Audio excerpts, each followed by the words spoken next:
Look, if anybody's got half a brain, war's never a good thing. Killing people, violence is never an answer to solve anything, really. These war machines are not gonna do anything for us.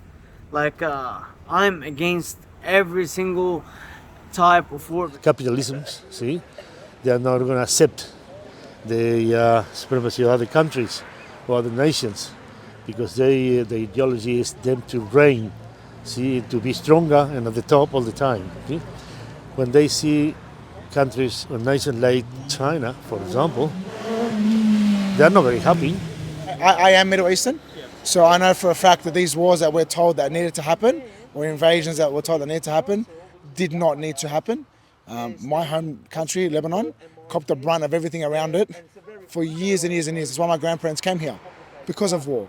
And I'm telling you right now, and anybody who's listening, the wars over there are not for the good of anybody else. It's simply for money and power. I'm just disgusted in the words I've just heard from the brother Chris right now about Albanese spending all those billions of dollars in effort to kill innocent civilians. I don't think that's the right idea because we should have money that should be spent for the people sleeping in the streets and other things, education for our kids. But I got children as well, for our kids and, to prosper life.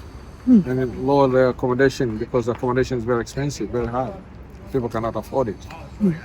I feel like it could be used to help more homeless people or just low-income earners in Australia rather than preparing for war with China. I believe in the principles of the Socialist Party, and I believe that the billions that are getting spent on furthering the war in Ukraine should be spent on other things like education and health. The people that really need it are not getting the money that they need, and the money is going in places where it shouldn't be going. People should stand up and question it and find out what's going on. People need to rise. It's definitely money that could be used somewhere else, a lot better for the working class. Probably the money can be used in the hospitals, in the schools, develop the social amenities for the local people. Well, I think it's dire because people are desperate for houses. A lot of people have lost their homes because they lost their jobs, and so they're looking for rent, but they all want the cheaper rent, and there isn't really any cheap rent in Sydney if you think about it. So people spend over half their wages in rent or on paying their mortgage, even more than half their wages, and people are struggling. If the salary is adjusted with the inflation, then it should be better. But otherwise, I can see if I go to the supermarkets nowadays, $100 means nothing. What do you think about the policies that governments have pursued on the question of COVID? Look, I don't know. All I know is that I'm a single mum and I've been stuck inside and stuck in pain and had no support other than my family. I've barely been able to put food on the table because I've had to have so many days off work. I don't know what can happen, but it's been devastating for me. Has there been any support from the government? Any reach out from them? No. Any facilities you can apply for? No. And what do you think about that? What do you think should happen with long COVID sufferers? I don't know. I really don't know. I don't know the answer, but all I know is that I'm suffering and it's been a struggle every day since I had it.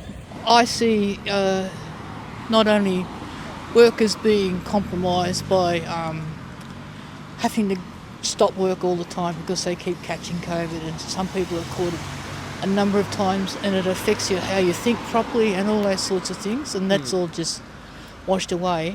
Why do you think Julian Assange should be free? I think we need to be told the truth and have somebody who knows the truth and is able to say it.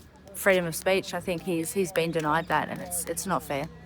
And why is the Albanese government letting the Americans keep him locked away, do you think? The British and the Americans? As I say, I think it's just to keep him, to keep it all secret, and they see him as a threat. You think it's about new wars they're preparing for? Oh yeah, with everything going on at the moment, the submarines, the people being sent overseas, people still being overseas, It's happening, and it's still happening, and we're just not getting told the truth about it. No matter what party's in power, it's kind of just a repeat. It's almost like a wash and rinse and repeat kind of thing. Big corporations definitely have a bit more pull than people like you and I, yes, definitely sure. And I think everyone's trying to make money out of something in this election. I really do feel that the big parties are getting something out of this. And the people that miss out are the working class. And a lot of things just need to change, in my opinion. I think people have a lot of power. It's just that they do not know as a collective how they can probably overthrow a government. I feel like socialism is the only way for us to have true social equality. It's a call that all workers should hear and all workers should fight for, because it's our future that we're fighting for. That's what we need the people to think about. They need to fight for the future.